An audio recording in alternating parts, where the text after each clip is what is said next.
Hello friends, आप सभी का स्वागत है हमारे यूट्यूब चैनल मेडी लाइफ में। आज की इस वीडियो में हम आपको बताने वाले हैं नॉक्टर्नल एनुरेसिस के बारे में, जिसको हम बेड वेटिंग के नाम से जानते हैं। जो बच्चे रात में बिस्तर गीला कर देते हैं, तो ये कॉमन प्रॉब्लम्स हैं बच्चों में जो रात में बिस्तर गीला कर देते हैं।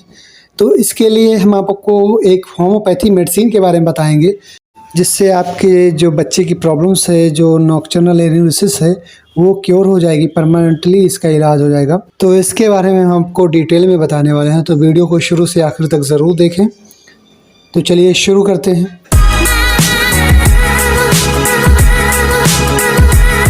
नॉक्टर्नल एनुरेसिस ये आजकल कॉमन प्रॉब्लम्स हो गई हैं बच्चों में। तो ये ज़्यादातर नॉर्मली जो है 5 साल तक के बच्चों में ही जो बिस्तर गीला करने की शिकायत रहती है, लेकिन आजकल जो है अब ये इसकी उम्र बढ़ गई है। 8 से 12 साल 15 साल तक के भी बच्चे बिस्तर गीला कर देते हैं। तो नॉक्टर्नल एनुरेसिस उनमें भी ज़्यादातर ये पाई गई है। तो 60% केसेस ऐसे हैं जो ज़्यादातर 5 साल तक के ही बच्चे इसको बिस्तर गीला करते हैं। और आजकल ज़्यादा ये भी हो गया है कि 8 साल 10 साल के बच्चे जो हैं वो भी बिस्तर गीला करने लगे हैं। तो ज़्यादातर 5 साल तक के जो बच्चे होते हैं उनमें रात के समय जो है उनका जो ब्लैडर का कंट्रोल होता है वो बहुत कम हो जाता है, वीक हो जाता है, या उनमें कह लीजिए कि उनमें लॉस ऑफ ब्लैडर कंट्रोल है, उनमें कमी आ जाती है। तो इसकी वजह से 5 साल तक के बच्चे जो हैं पेशाब कर देते हैं बिस्तर पे। तो ये प्रॉब्लम्स इंटरमिटेंट भी रहती है। इंटरमिटेंट है यूरिनरी इनकंटिनेंस ड्यूरिंग स्लीप। तो नींद के दौरान बच्चे जो है कभी कभार 2-3 बार जो है रात में बिस्तर गीला कर देते हैं। तो इसके बारे में हम आपको अब कॉजेज़ के बारे में बताएंगे कि कॉजेज़ ऐसा क्या वजह होती है, क्या वजह है कि क्या कारण है जिसकी वजह से बच्चे जो है बिस्तर गीला करते हैं। तो इसमें सबसे पहला कारण जो है कि नॉक्टर्नल एनुरेसिस का जो पहला कारण है और स्मॉल ब्लैडर। अगर ब्लैडर जो है पेशाब की जो थैली होती है बहुत स्मॉल है, छोटी है, उसका साइज़ जो है कम है, जिसकी वजह से बच्चे जो है बिस्तर गीला कर देते हैं, रात में पेशाब कर देते हैं। या फिर जो दूसरा कारण है inability to recognise a full bladder, मतलब कि जब ब्लैडर पेशाब की थैली भर जाती है तो ये जो नब्ज़ का कंट्रोल होता है कि पेशाब करने की, तो ये पेशाब अपने आप जो है बच्चा कंट्रोल नहीं कर पाता है, जिसकी वजह से ये पेशाब बच्चे में रात में हो जाता है। तो स्लो कंट्रोल है नब्ज़ का, जो मैच्योर नहीं हो पाया है नब्ज़ जो है, उसकी वजह से भी ये हो सकता है। या हार्मोनल इम्बैलेंस है, जिसमें जो ADH हार्मोन है वो बहुत ही कम प्रोड्यूस हो पाते हैं, बहुत ही कम बन पाते हैं चाइल्डहुड में। तो इसकी वजह से भी ये पेशाब बच्चों में रात में निकल जाता है। और यूरिनरी इनकंटिनेंस है या UTI कह लीजिए, इनमें इन्फेक्शन है, यूरिनरी ट्रैक्ट इन्फेक्शन है, जिसकी वजह से बच्चों में पेशाब रात में निकल जाता है, बिस्तर गीला कर देते हैं। स्लीप अपनिया है, बच्चे रात में जो है खर्राटे लेते हैं और दिन के टाइम जो है ड्राउजीनेस रहती है, सुस्ती रहती है, उनमें नींद जैसा रहता है। या फिर डायबिटीज़ है, मेलाइटिस है, डायबिटीज़ मेलाइटिस के बच्चे हैं, तो उनमें भी ये नॉक्टर्नल एनुरेसिस होने की संभावना ज़्यादा हो जाती है।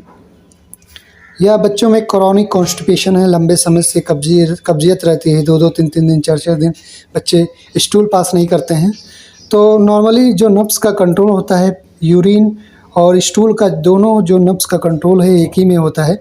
इसी वजह से जब बच्चे अगर कॉन्स्टिपेशन रहते हैं तो इनमें भी नब्ज़ का कंट्रोल नहीं हो पाता है सही से, स्लो कंट्रोल रहता है, जिसकी वजह से जो है उनमें पेशाब निकल जाता है। तो ये सब इसके कॉजेज़ थे, हमने आपको बता दिए हैं। अब इसके रिस्क फैक्टर के बारे में जान लेते हैं कि इसका रिस्क फैक्टर क्या है।